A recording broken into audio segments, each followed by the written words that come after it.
जी ने कहा कि कटोगे बटोगे तो कटोगे, लेकिन अब हम कहते हैं ना हम बटेंगे और ना हम कटेंगे, अब हम काटेंगे। अब हमारी माँ बहन बेटियों पे जो नजरें उठाएगा उसकी गर्दन हम काट के बाहर ले जाएंगे। ये याद रखिएगा, ये अब 20वीं सदी का भारत नहीं है, ये बनी हुई बजरंग दल का भारत है। यहाँ चप्पे चप्पे में बजरंगी है और हर दिल में राष्ट्रीय स्वयंसेवक संघ की जान देने वाला कार्यकर्ता है। लव जिहाद, लैंड जिहाद, धर्मांतरण एवं गो तस्करी के विरोध में विश्व हिंदू परिषद बजरंग दल ने विशाल रैली निकालकर डायमंड चौक में चक्का जाम कर कलेक्टर को ज्ञापन सौंपा और उक्त समस्त मामलों को गंभीरता से लेकर कार्रवाई करने की मांग की गई है। मामले के संबंध में विश्व हिंदू परिषद बजरंग दल के द्वारा लगभग 4 दिन पूर्व ही प्रेस वार्ता कर पन्ना बंद करवाने का ऐलान कर दिया था। इसके बाद ध्वनि विस्तारक यंत्रों के माध्यम से नगर में लोगों से शामिल होकर कार्यक्रम को सफल बनाने की अपील की थी। 13 नवंबर की शाम नगर के मुख्य बाजारों में पैदल भ्रमण कर व्यापारियों से पन्ना बंद को सफल बनाने का आह्वान किया।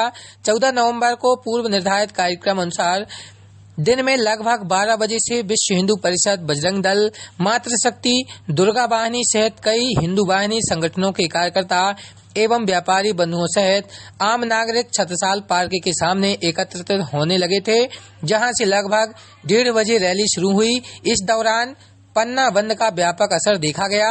बाजारों से लेकर आम मार्गों तक की अधिकांश दुकानें बंद रहीं।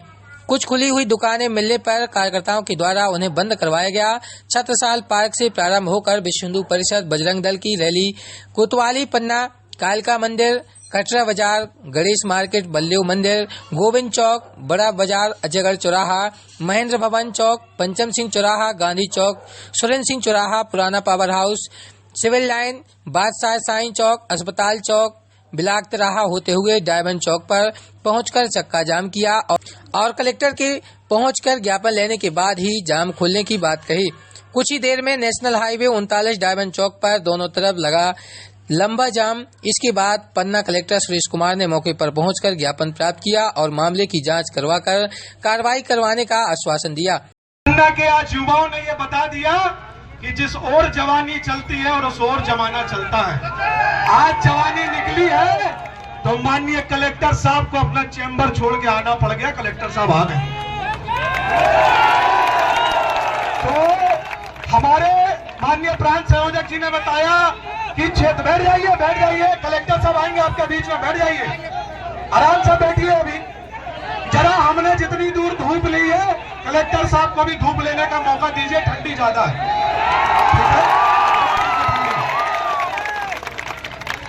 भाई साहब ने जैसा बताया कि हमारे कुछ राजनेताओं का हाथ भी इस आंदोलन में था कि आंदोलन ना हो, तो उन राजनेताओं को खुली चेतावनी है कि जिस कुर्सी पर बिठाना जानते उसके पहिए तोड़ना भी हम जानते हैं। बजरंग दल को एक बार गूगल में नाम डालिएगा, नीचे लिख के आता है उग्रवादी संगठन। मतलब उग्रवादी का मतलब जानते हैं क्या होता है? उग्र मतलब गुस्सा और वादी मतलब अपनी ताकत से इस भारत देश में जिहादी मुल्लों, काजी और मुसलमानों को याद दिलाना। आप कहते हैं, हमारे योगी जी ने कहा कि कटोगे बटोगे तो कटोगे, लेकिन अब हम कहते हैं ना हम बटेंगे और ना हम कटेंगे, अब हम काटेंगे। अब हमारी माँ बहन बेटियों पे जो नजरें उठाएगा उसकी गर्दन हम काट के बाहर ले जाएंगे। ये याद रखिएगा, ये अब 20वीं सदी का भारत नहीं है, ये बनी हुई बजरंग दल का भारत है। यहाँ चप्पे चप्पे में बजरंगी है और हर दिल में राष्ट्रीय स्वयंसेवक संघ की जान देने वाला कार्यकर्ता है। एक कहावत कही गई थी कि जम्मू तो जब लहराएगा, हरा झंडा तो पर्वत छाती पे फहराएंगे और शिवाजी की तलवार लेकर तुम्हारी गर्दन काट के लेके आएंगे।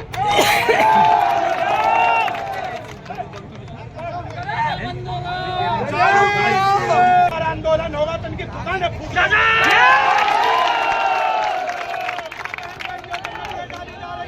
कत्लेआम किया जा रहा है और आप दुकानें क्या प्रदर्शन कर रहे हैं? सभी पता है एक सामाजिक संगठन है, लेकिन पन्ना नगर पे इस समय वर्तमान में जो परिस्थिति है वो लव जिहाद की बहुत ज़्यादा और धर्मांतरण की विशेषकर इतनी तीव्र गतिविधियाँ हैं अंदरूनी, इसको बजरंग दल ने समझते हुए कलेक्टर महोदय को ज्ञापन दिया है जिसमें लव जिहाद और धर्मांतरण। अभी आपने देखा होगा आपके पन्ना ही नगर में एक बालक ने धर्मांतरण नहीं किया, उसको इतना प्रेशर डाला गया उसने तालाब में छलांग लाकर आत्महत्या करनी पड़ी उसको। ये हमारे हिंदू समाज के लिए शर्म की बात है।